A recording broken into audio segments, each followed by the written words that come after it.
Hey everyone, my name is Ignacio Sid. I live in Newport Beach, California.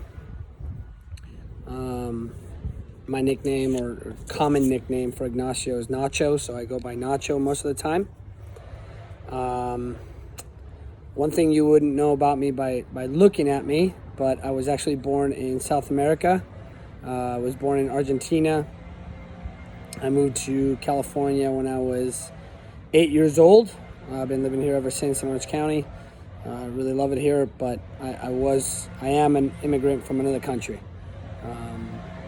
So I do have dual citizenship for Argentina and United States. 3 hopes and dreams for becoming a teacher or getting my credential. I think for me, obviously, education's very key. And teaching kids the material is important. Although I think that one of the big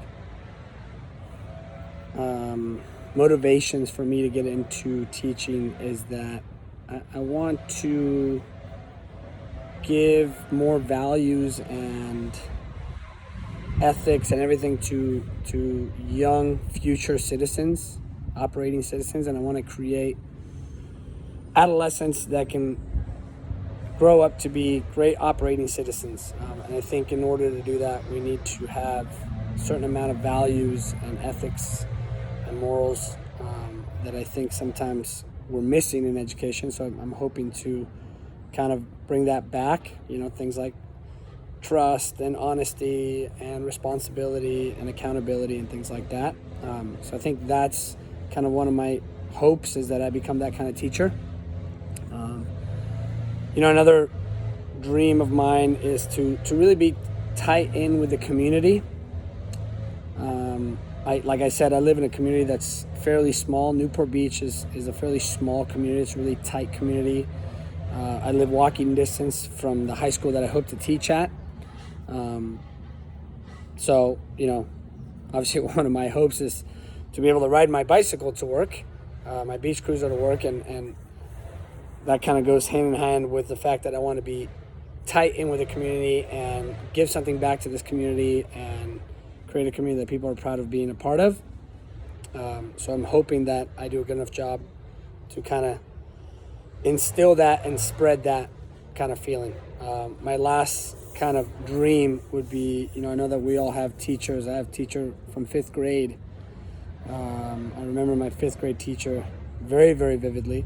And I guess one of my dreams is to be the kind of teacher that people remember, right? Be the kind of teacher that I have such an effect on students that they remember, 30 years later.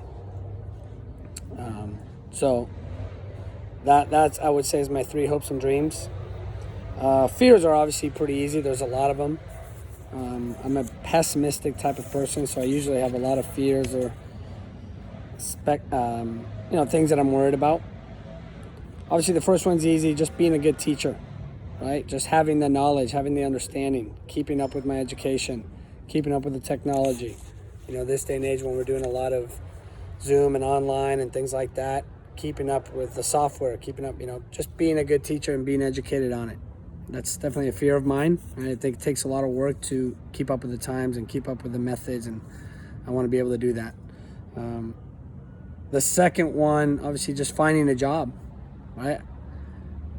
It does seem like things are changing with the current status of things, and there might be teachers that retire early or just give up teaching or get away from teaching because of the situation they're in, and there might be, they might change the system in that there's less kids in a classroom and they need more teachers, so there might be a demand for teachers here in the next decade, right? But finding a job is always a fear of mine, which leads into my third fear, kind of hand in hand, but I currently have a full-time career, run my own business and things like that. So although I know I want to become a teacher and that's what I've always wanted to do, I've had some success in my career, and kind of giving that up to be a teacher is definitely a sacrifice that I don't know whether it would pay off or whether it's worth it or whatever. So that's a big fear of mine. That's a big decision, and I have family and 3 kids to look after. So I don't know if that's the correct move to make.